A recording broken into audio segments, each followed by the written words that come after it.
Nah, kemudian itu kelangkaan dari sumber energi.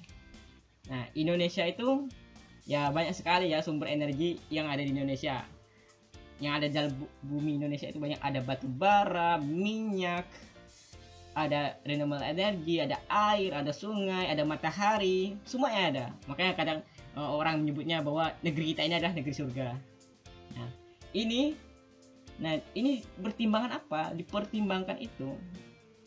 Pertimbangannya itu karena penduduk Indonesia itu yang banyak dan juga konsumtif ya. Jadi orang Indonesia itu sangat suka sekali memakai produk ya.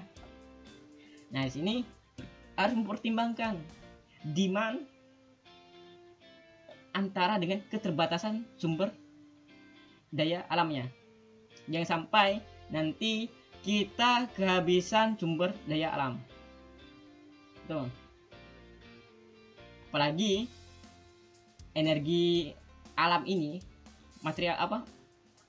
Sumber energinya itu kita terbatas ya. Tidak bisa bertambahnya bisa, tapi itu bertahap lama. Itu untuk energi fosilnya ya. Kemudian itu prinsip selanjutnya itu ekonomi, prinsip ekonomi dan keberlangsungan atau keberlanjutannya. Nah, untuk berpindah dari energi fosil ke renewable energy, kita harus mempertimbangkan ekonomi kita. Ekonomi negara kita gimana? Pertumbuhan ekonomi Indonesia itu ditargetkan bahwa tahun ini itu 5% itu dari Presiden Joko Widodo. Sedangkan karena adanya bencana COVID-19 ini kan jadi turun menjadi 2% pertumbuhan ekonomi kita.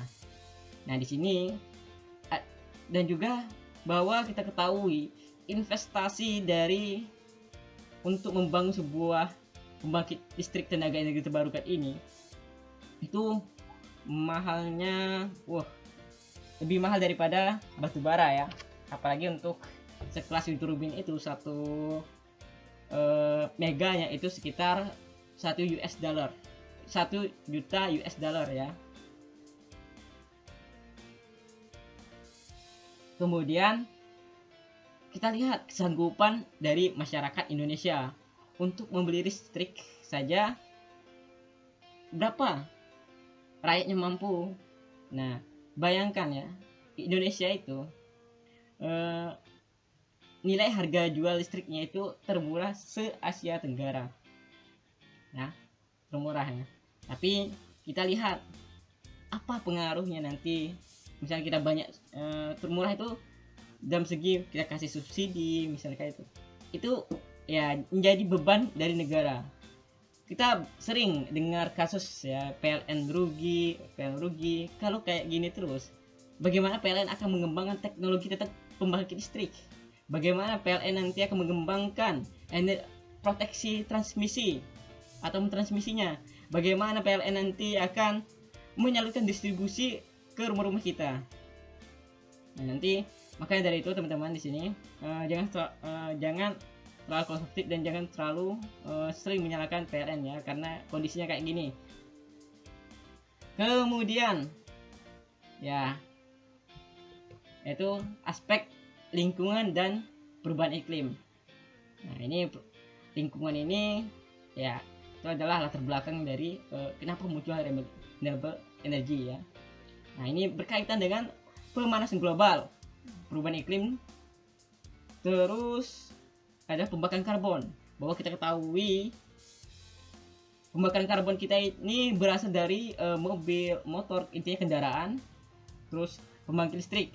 Nah, untuk makanya ada teman-teman di sini, kita biasakan ya, kalau kira-kira sanggup untuk jalan kaki ya kita jalan kaki aja, jangan ke warung sekitar 200 atau 300 meter naik motor lah. Itu kan sama saja kita sering membakar gas karbon ya. Itu. Apalagi dan juga nih, kita nanti akan memasuki musim kemarau. Kan sering dengar kabar kebakaran hutan di Kalimantan, di Riau. Nah, itu juga mempengaruhi dari perubahan iklim. Ya. Nah, sini renewable energy. Renewable energy itu kita pertimbangkan yaitu energi resource dan konsumsinya kita. Nah, energi apa sih? Sumber energi apa sih yang ada di Indonesia? Apa yang bisa dimanfaatkan? Apa yang bisa dieksploitasi? Nah, di sini yang bisa dieksploitasi yaitu batu bara, minyak, gas alam, dan juga banyak sekali Indonesia energi terbarukan. Sampai sekarang aja sekitar 30% energi terbarukan yang dimanfaatkan oleh Indonesia. Dan juga konsumsi kita, demand kita itu sangat besar sekali ya. Masyarakat Indonesia yang kurang akan kesadaran untuk menghemat energi, terutama ya kalau misalnya ada barang elektronik yang tidak terpakai ya kita matikan saja daripada kita terus membakar energi fosil ini. Terus kemudian yaitu energy security.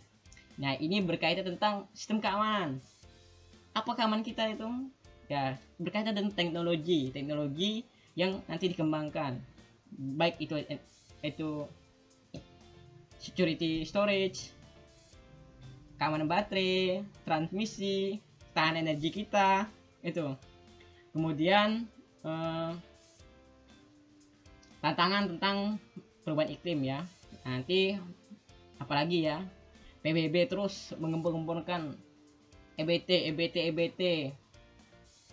Kemudian bahwa kita harus mengurangi jejak karbon, kita harus merawat bumi.